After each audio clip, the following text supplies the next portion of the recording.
everyone. Welcome back. I want to say thank you to all of you for praying for me and supporting me over this last week as we said goodbye to my grandfather who passed away earlier this week.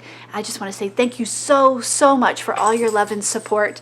I know that sometimes we feel as like little kids or even bigger kids that we don't have a place, but I guarantee you that you do, and I just want to say thank you to all of you because I know that you were praying for me and thinking about me this last week. I am very glad and excited to be back.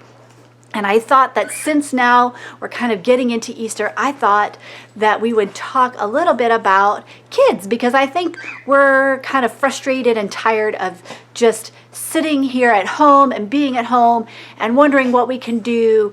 And so I thought it would be fun to talk about kids, and not just kids, but kids that God called to do wonderful things. So the first person that we're going to talk about today is Moses. So go grab your Bibles and turn to page 92 and read this story called Baby in a Basket. And I'm sure that many of you will recognize this story, but it's a fun story. It's fun to read over it again.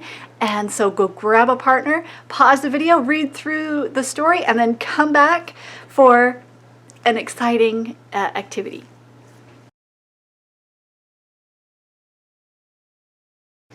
You know, as I was reading this story, I realized that the story is actually about two children. It's about Moses, who is the baby in the basket, but it's also about Miriam, his big sister, who takes the basket down to the river and keeps an eye on baby Moses while he's floating in the river trying to be safe from the Egyptians. And then the Egyptian princess comes down. Can you imagine being raised in the palace? Because that's exactly what Moses was. He wasn't necessarily the king, but he was raised by the daughter of the king. And so Moses gets to go live in the palace. That's so exciting. And then later, if you read in the story, Moses becomes one of God's called people to help send it to take Israel and free Israel from Egyptian rule. So this is such an amazing and fun story. And believe it or not, he was just a baby in this story. So we know the importance of being a child and that God can do amazing and fun things with us even when we're kids. How cool is that? So we're going to go and have a fun activity. I think what you will need today is just a pair of scissors and a couple pieces of paper. You can use construction paper or you can use white paper, but we are going to make woven placemats just like Miriam and her mom wove a basket for baby Moses. So come and join us. All right, today we are going to make woven placemats, and I have everything that I need here. As you can see, I've got two pieces of paper. You can use either plain white paper or construction paper. I have some stickers, I have some crayons, and I have a pair of scissors. To start with, I'm going to pick up one of my pieces of paper, and I'm going to cut some lines across the piece of paper, but I'm not going to cut all the way through the edge. I'm going to leave some space here at the edge, not cut.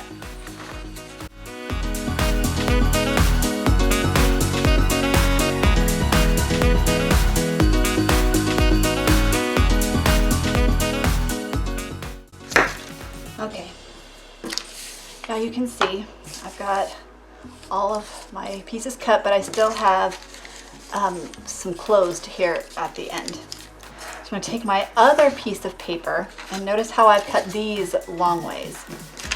This paper I'm going to cut this way so that they're the opposite of the others.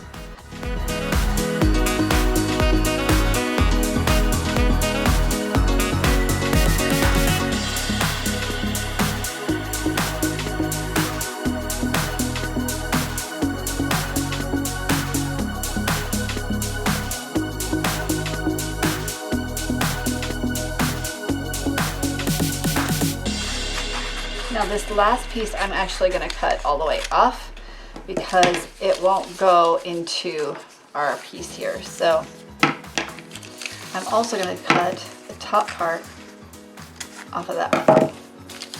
So now what I'm gonna do is I'm gonna take my pieces of paper and I'm going to weave them through, going over one and under one, over one, under one, over one, under one, just like that. And then you pull it until they are even. Then you're gonna take the next one and do the opposite. So this one's going under first, and then over. And you may have these that come back up. That's okay, you can pull them back down. It can be kind of tricky. If you need some help from a parent, please feel free to ask. I'm sure that they would be more than willing to help you.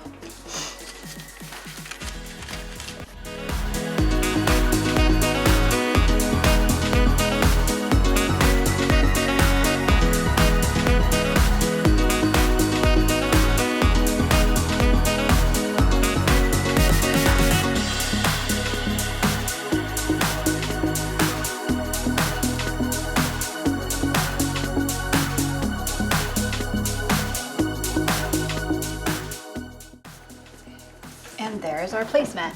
Now you can take some crayons and you can color them so that you can actually see the difference in the pattern, or you can draw some pictures,